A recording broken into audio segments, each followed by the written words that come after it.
पहले मन की बात का प्रारंभ 3 अक्टूबर को विजयादशमी के दिन हुआ था और ये कितना पवित्र संयोग है कि इस साल 3 अक्टूबर को जब मन की बात के 10 वर्ष पूरे होंगे तब नवरात्रि का पहला दिन होगा। मन की बात की इस लंबी यात्रा के कई ऐसे पड़ाव हैं जिन्हें मैं कभी भूल नहीं सकता। मन की बात के करोड़ों श्रोता हमारी इस यात्रा के ऐसे साथी हैं जिनका मुझे निरंतर सहयोग मिलता रहा। देश के कोने कोने से उन्होंने जानकारियां उपलब्ध कराई। मन की बात के श्रोता ही इस कार्यक्रम के असली सूत्रधार हैं। आमतौर पर एक धारणा ऐसी घर कर गई है कि जब तक चटपटी बातें न हो, नकारात्मक बातें न हो, तब तक उसको ज्यादा तवज्जो नहीं मिलती है। लेकिन मन की बात ने साबित किया है कि देश के लोगों में पॉजिटिव जानकारी की कितनी भूख है। पॉजिटिव बातें, प्रेरणा से भर देने वाले उदाहरण, हौसला देने वाली गाथाएं लोगों को बहुत पसंद आती हैं। जैसे एक पक्षी होता है चकोर, जिसके बारे में कहा जाता है वो सिर्फ वर्षा की बूंद ही पीता है। मन की बात में हमने देखा कि लोग भी चकोर पक्षी की तरह देश की उपलब्धियों को, लोगों की सामूहिक उपलब्धियों को कितने गर्व से सुनते हैं। मन की बात की 10 वर्ष की यात्रा ने एक ऐसी माला तैयार की है जिसमें हर एपिसोड के साथ नई गाथाएं, नए कीर्तिमान, नए व्यक्तित्व जुड़ जाते हैं। हमारे समाज में सामूहिकता की भावना के साथ जो भी काम हो रहा हो, उन्हें मन की बात के द्वारा सम्मान मिलता है। मेरा मन भी तभी गर्व से भर जाता है जब मैं मन की बात के लिए आई चिट्ठियों को पढ़ता हूं। हमारे देश में कितने प्रतिभावान लोग हैं, उनमें देश और समाज की सेवा करने का कितना जज्बा है। वो लोगों की निस्वार्थ भाव से सेवा करने में अपना पूरा जीवन समर्पित कर देते हैं। उनके बारे में जानकर मैं ऊर्जा से भर जाता हूं। मन की बात की ये पूरी प्रक्रिया मेरे लिए ऐसी है जैसे मंदिर जाकर के ईश्वर के दर्शन करना। मन की बात की हर बात को, हर घटना को, हर चिट्ठी को मैं याद करता हूं तो ऐसा लगता है कि मैं जनता जनार्दन, जो मेरे लिए ईश्वर का रूप है, मैं उनका दर्शन कर रहा हूं।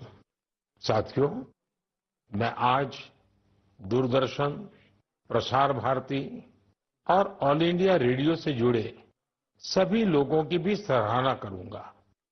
उनके अथक प्रयासों से मन की बात इस महत्वपूर्ण पड़ाव तक पहुंचा है। मैं विभिन्न टीवी चैनल्स को, रीजनल टीवी चैनल्स का भी आभारी हूं जिन्होंने लगातार इसे दिखाया है।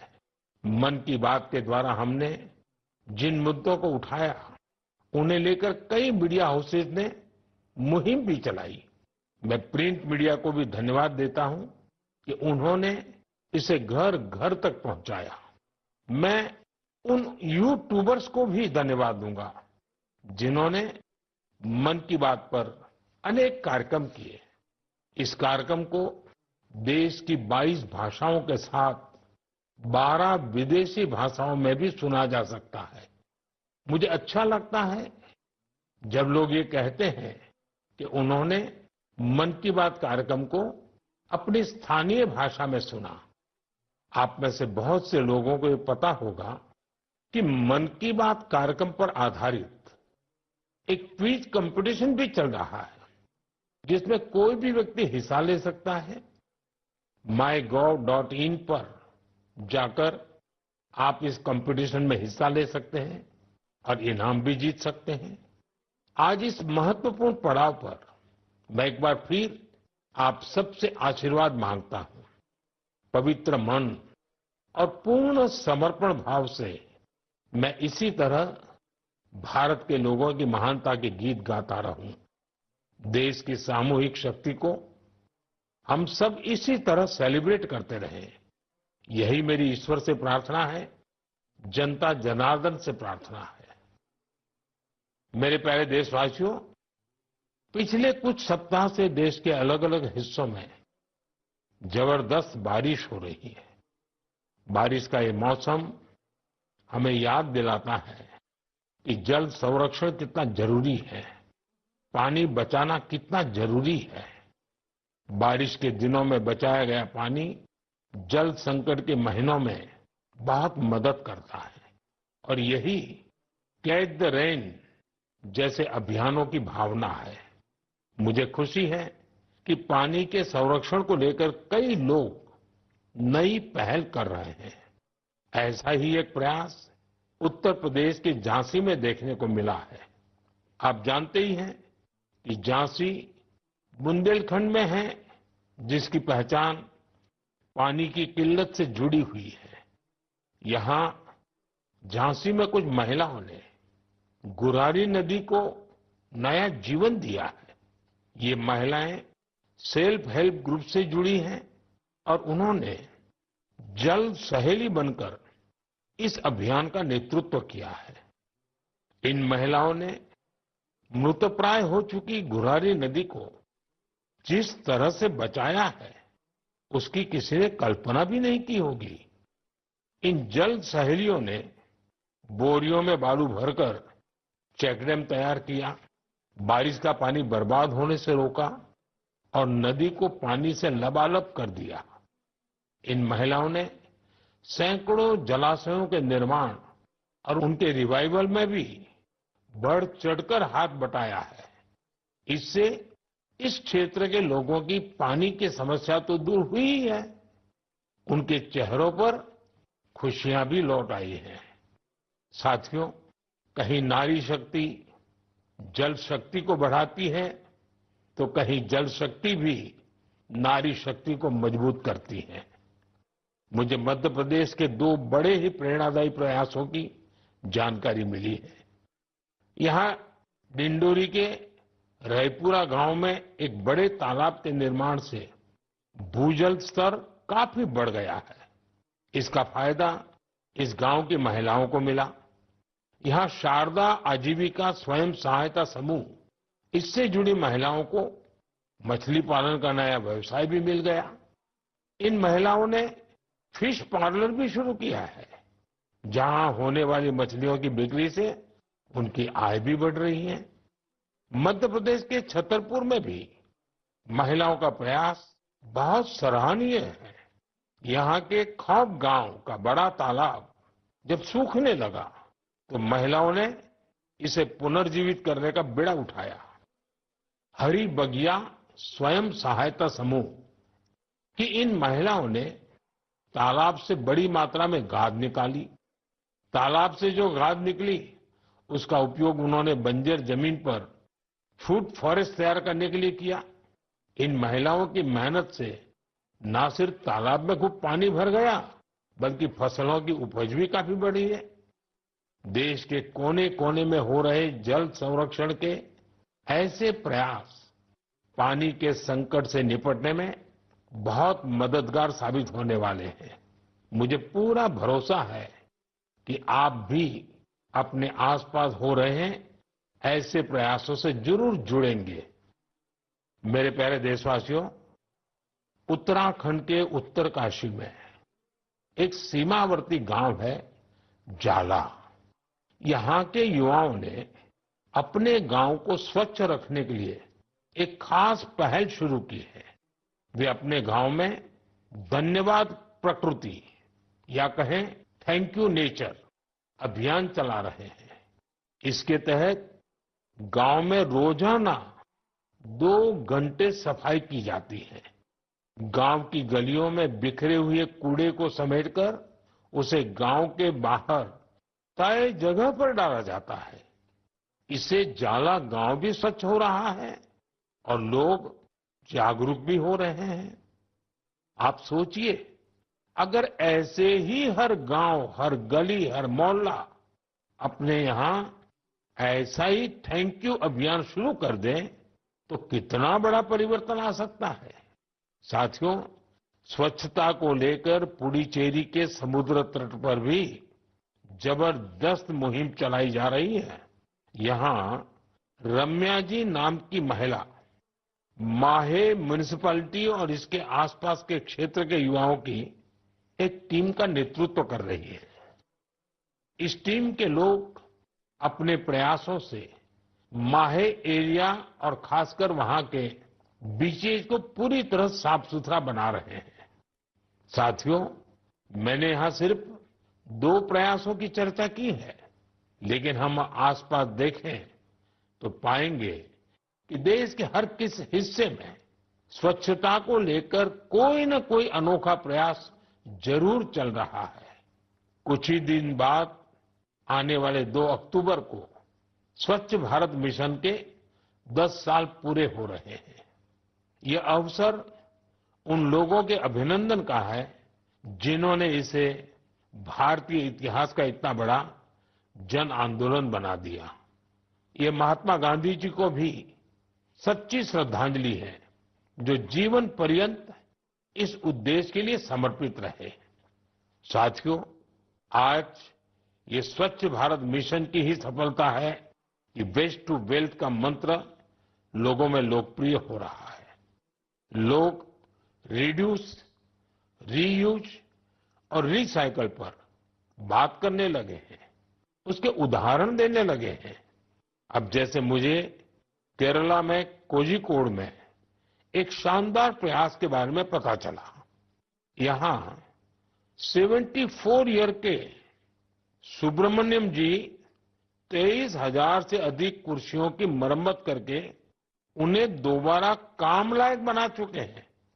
लोग तो उन्हें रिड्यूस, रीयूज और रिसाइकल यानी RRR चैंपियन भी कहते हैं। उनके इन अनूठे प्रयासों को कोझिकोड सिविल स्टेशन, पीडब्ल्यूडी और LIC के दफ्तरों में देखा जा सकता है। साथियों, स्वच्छता को लेकर जारी अभियान से हमें ज्यादा से ज्यादा लोगों को जोड़ना है और ये अभियान किसी एक दिन का, एक साल का नहीं होता है।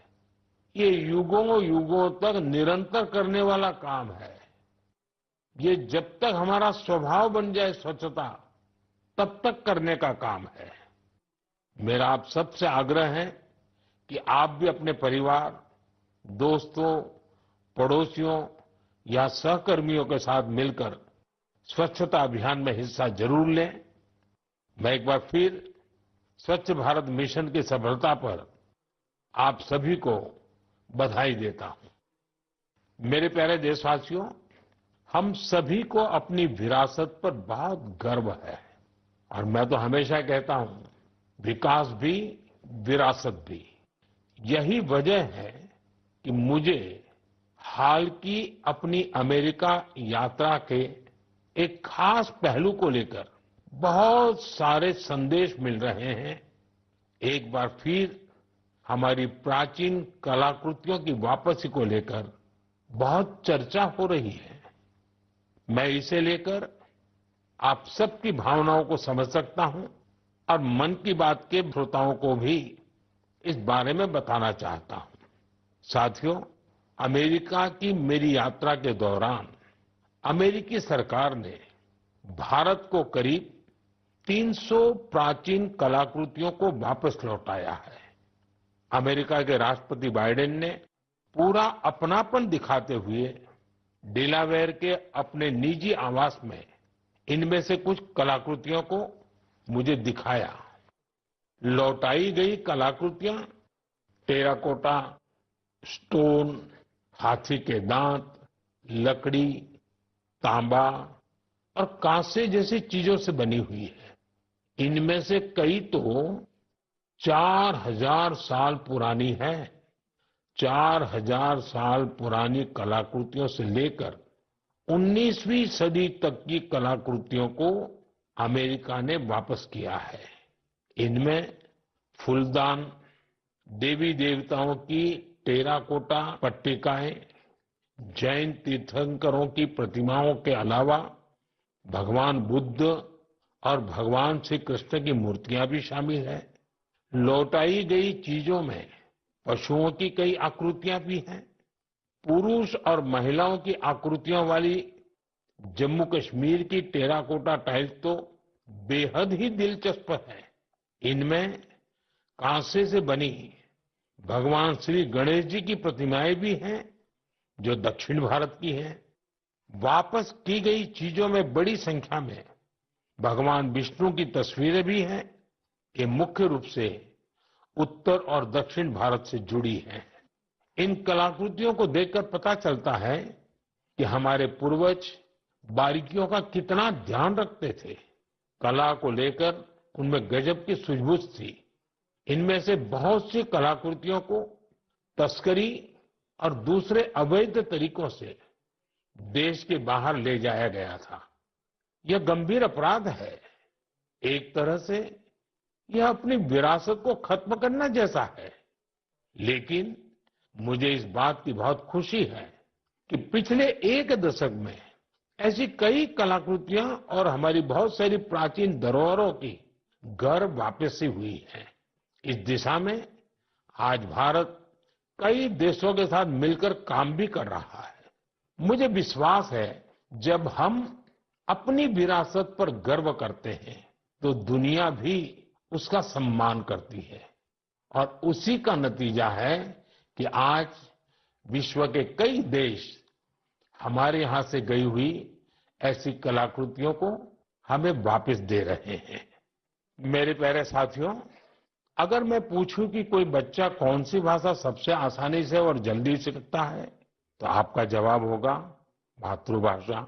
हमारे देश में लगभग 20,000 भाषाएं और बोलियां हैं और ये सब की सब किसी न किसी की तो मातृभाषा है ही है। कुछ भाषाएं ऐसी हैं जिनका उपयोग करने वालों की संख्या बहुत कम है। लेकिन आपको ये जानकर खुशी होगी कि उन भाषाओं को संरक्षित करने के लिए आज अनोखे प्रयास हो रहे हैं। ऐसी ही एक भाषा है हमारी संथाली भाषा। संथाली को डिजिटल इनोवेशन की मदद से नई पहचान देने का अभियान शुरू किया गया है। संथाली हमारे देश के कई राज्यों में रह रहे संथाल जनजातीय समुदाय के लोग बोलते हैं। भारत के अलावा बांग्लादेश, नेपाल और भूटान में भी संथाली बोलने वाले आदिवासी समुदाय मौजूद है। संथाली भाषा की ऑनलाइन पहचान तैयार करने के लिए ओडिशा के मयूरभंज में रहने वाले श्रीमान रामजीत टूडू एक अभियान चला रहे हैं।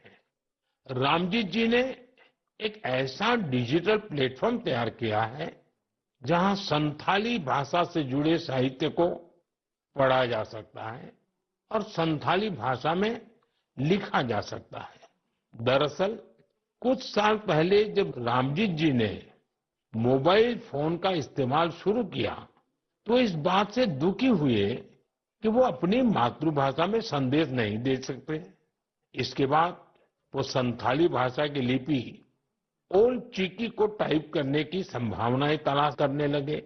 अपने कुछ साथियों की मदद से उन्होंने ओल्ड चिकी में टाइप करने की तकनीक विकसित कर ली। आज उनके प्रयासों से संथाली भाषा में लिखे लेख लाखों लोगों तक पहुंच रहे हैं। साथियों, जब हमारे दृढ़ संकल्प के साथ सामूहिक भागीदारी का संगम होता है तो पूरे समाज के लिए अद्भुत नतीजे सामने आते हैं। इसका सबसे ताजा उदाहरण है एक पेड़ मां के नाम। ये अभियान अद्भुत अभियान रहा।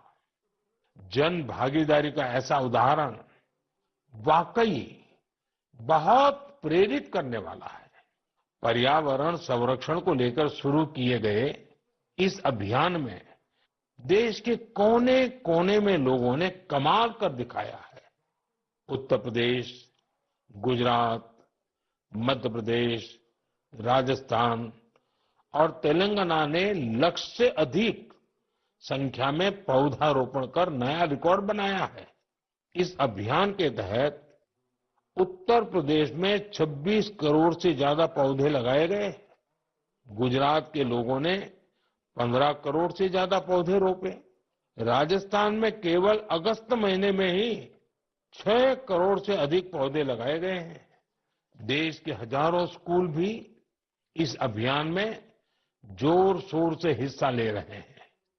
साथियों, हमारे देश में पेड़ लगाने के अभियान से जुड़े कितने ही उदाहरण सामने आते रहे हैं। ऐसा ही एक उदाहरण है तेलंगाना के एन राजशेखर जी का। पेड़ लगाने के लिए उनकी प्रतिबद्धता हम सबको हैरान कर देती है।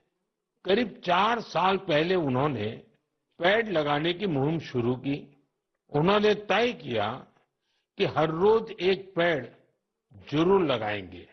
उन्होंने इस मुहिम का कठोर व्रत की तरह पालन किया। वो 1500 से ज्यादा पौधे लगा चुके हैं। सबसे बड़ी बात यह है कि इस साल एक हादसे का शिकार होने के बाद भी वे अपने संकल्प से डिगे नहीं। मैं ऐसे सभी प्रयासों की हृदय से सराहना करता हूं। मेरा आपसे भी आग्रह है कि एक पेड़ मां के नाम इस पवित्र अभियान से आप जरूर जुड़िए। मेरे प्यारे साथियों, आपने देखा होगा हमारे आसपास कुछ लोग ऐसे होते हैं जो आपदा में धैर्य नहीं खोते बल्कि उससे सीखते हैं। ऐसी ही एक महिला है सुभाश्री, जिन्होंने अपने प्रयास से दुर्लभ और बहुत उपयोगी जड़ी बूटियों का एक अद्भुत बगीचा तैयार किया है। वो तमिलनाडु के मदुराई की रहने वाली हैं। वैसे तो पेशे से वो एक टीचर है, लेकिन औषधीय वनस्पतियां, मेडिकल हर्ब्स के प्रति उन्हें गहरा लगाव है। उनका ये लगाव 80 के दशक में तब शुरू हुआ जब एक बार उनके पिता को जहरीले सांप ने काट लिया। तब पारंपरिक जड़ी बूटियों ने उनके पिता की सेहत सुधारने में काफी मदद की थी। इस घटना के बाद उन्होंने पारंपरिक औषधियों और जड़ी बूटियों की खोज शुरू की। आज मदुराई के वेरीचियूर गांव में उनका अनोखा हर्बल गार्डन है, जिसमें 500 से ज्यादा दुर्लभ औषधीय पौधे हैं। अपने इस बगीचे को तैयार करने के लिए उन्होंने कड़ी मेहनत की है। एक एक पौधे को खोजने के लिए उन्होंने दूर दूर तक यात्राएं की, जानकारियां जुटाई और कई बार दूसरे लोगों से मदद भी मांगी। कोविड के समय उन्होंने इम्यूनिटी बढ़ाने वाली जड़ी बूटियां लोगों तक पहुंचाई। आज उनके हर्बल गार्डन को देखने के लिए लोग दूर दूर से आते हैं। वो सभी को हर्बल पौधों की जानकारी और उनके उपयोग के बारे में बताती हैं। सुभाश्री हमारी उस पारंपरिक विरासत को आगे बढ़ा रही हैं, जो सैकड़ों वर्षों से हमारी संस्कृति का हिस्सा है। उनका हर्बल गार्डन हमारे अतीत को भविष्य से जोड़ता है। उन्हें हमारी ढेर सारी शुभकामनाएं। साथियों, बदलते हुए इस समय में नेचर ऑफ जॉब्स बदल रही है और नए नए सेक्टर्स का उभार हो रहा है, जैसे gaming, animation, reel making, film making या पोस्टर मेकिंग। अगर इनमें से किसी स्किल में आप अच्छा प्रदर्शन कर सकते हैं तो आपके टैलेंट को बहुत बड़ा मंच मिल सकता है। अगर आप किसी बैंड से जुड़े हैं या फिर कम्युनिटी रेडियो के लिए काम करते हैं तो भी आपके लिए बहुत बड़ा अवसर है। आपके टैलेंट और क्रिएटिविटी को बढ़ावा देने के लिए भारत सरकार का सूचना और प्रसारण मंत्रालय ने क्रिएट इन इंडिया इस थीम के तहत 25 चैलेंजेस शुरू किए हैं। ये चैलेंजेस आपको जरूर दिलचस्प लगेंगे। कुछ चैलेंजेस तो म्यूजिक, एजुकेशन और यहां तक कि एंटी पायरेसी पर भी फोकस्ड है।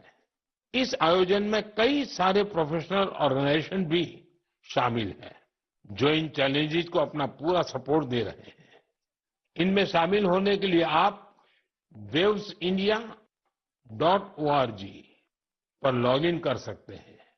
देश भर के क्रिएटर से मेरा विशेष आग्रह है कि वे इसमें जरूर हिस्सा लें और अपनी क्रिएटिविटी को सामने लाएं।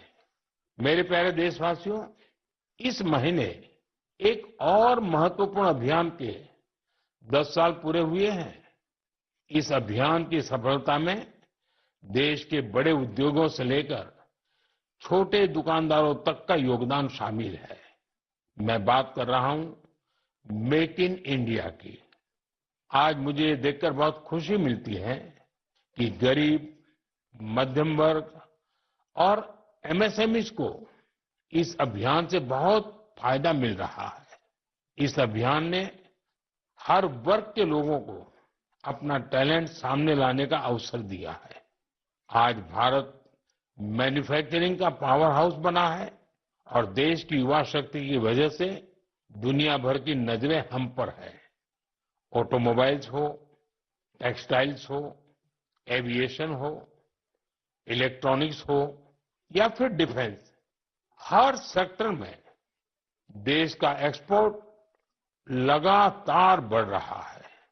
देश में एफडीआई का लगातार बढ़ना भी हमारे मेक इन इंडिया की सफलता की गाथा कह रहा है। अब हम मुख्य रूप से दो चीजों पर फोकस कर रहे हैं। पहली है क्वालिटी, यानी हमारे देश में बनी चीजें ग्लोबल स्टैंडर्ड की हों।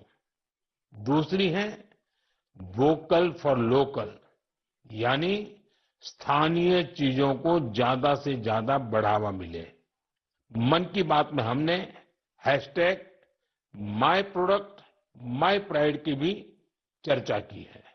लोकल प्रोडक्ट को बढ़ावा देने से देश के लोगों को किस तरह से फायदा होता है, इसे एक उदाहरण से समझा जा सकता है। महाराष्ट्र के भंडारा जिले में टेक्सटाइल की एक पुरानी परंपरा है, Bhandara tussar silk handloom. Tussar silk अपने डिजाइन, रंग और मजबूती के लिए जानी जाती है। भंडारा के कुछ हिस्सों में 50 से भी अधिक सेल्फ हेल्प ग्रुप इसे संरक्षित करने का काम में जुटे हैं। इनमें महिलाओं की बहुत बड़ी भागीदारी है। यह सिल्क तेजी से लोकप्रिय हो रही है और स्थानीय समुदायों को सशक्त बना रही है। और यही तो मेक इन इंडिया की स्पिरिट है। साथियों, त्योहारों के इस मौसम में आप फिर से अपना पुराना संकल्प भी जरूर दोहराइए। कुछ भी खरीदेंगे वो मेड इन इंडिया ही होना चाहिए। कुछ भी गिफ्ट देंगे वो भी मेड इन इंडिया ही होना चाहिए। सिर्फ मिट्टी के दिए खरीदना ही वोकल फॉर लोकल नहीं है। आपको अपने क्षेत्र में बने स्थानीय उत्पादों को ज्यादा से ज्यादा प्रमोट करना चाहिए। ऐसा कोई भी प्रोडक्ट जिसे बनाने में भारत के किसी कारीगर का पसीना लगा है, जो भारत की मिट्टी में बना है, वो हमारा गर्व है। हमें इसी गौरव पर हमेशा 4 चांद लगाने हैं। साथियों, मन की बात के इस एपिसोड में मुझे आपसे जुड़कर बहुत अच्छा लगा। इस कार्यक्रम से जुड़े अपने विचार और सुझाव हमें जरूर भेजिएगा। मुझे आपके पत्रों और संदेशों की प्रतीक्षा है। कुछ ही दिन बाद त्योहारों का सीजन शुरू होने वाला है। नवरात्र से इसकी शुरुआत होगी और फिर अगले 2 महीने तक पूजा पाठ, व्रत, त्योहार, उमंग उल्लास, चारों तरफ यही वातावरण छाया रहेगा। मैं आने वाले त्योहारों की आप सबको बहुत बहुत बधाई देता हूं। आप सभी अपने परिवार और अपने प्रियजनों के साथ त्योहार का खूब आनंद लें और दूसरों को भी अपने आनंद में शामिल करें। अगले महीने मन की बात कुछ और नए विषयों के साथ आपसे जुड़ेंगे। आप सबका बहुत बहुत धन्यवाद। प्रधानमंत्री नरेंद्र मोदी को आप सुन रहे थे। प्रधानमंत्री नरेंद्र मोदी मन की बात के 114वें संस्करण में जिक्र करते नजर आए अपनी अमेरिका यात्रा का, किस तरीके से उन्हें तमाम जो उपहार मिले अमेरिका यात्रा में और ख़ास तौर पर जो चीज़ें लौटाई गई अमेरिका की तरफ से उसका भी उन्होंने जिक्र किया। इसके अलावा प्रधानमंत्री ने त्योहारों के मौसम में वोकल फॉर लोकल का एक बार फिर से जिक्र करते हुए लोगों से अपील की कि प्रधानमंत्री ने कहा कि आप बड़ी संख्या में तमाम जो त्योहारों के मौसम में चीज़ों को खरीदें वो मेड इन इंडिया ही हो। तो प्रधानमंत्री नरेंद्र मोदी की तरफ से ये कहा गया। इसके साथ ही साथ कई राज्यों में बारिश हो रही है, इसका भी जिक्र प्रधानमंत्री ने किया। पानी संरक्षण को लेकर लोग आगे आ रहे हैं, ये भी प्रधानमंत्री कहते हुए नजर आए और बारिश के पानी को बर्बाद होने से रोकना है और साथ ही साथ नारी शक्ति जल शक्ति को बढ़ा रही है, इसका भी जिक्र प्रधानमंत्री ने किया। तो मन की बात के 10 साल जो है वो पूरे हो रहे हैं, इसका जिक्र भी प्रधानमंत्री की तरफ से किया गया। आइए अब आपको सीधा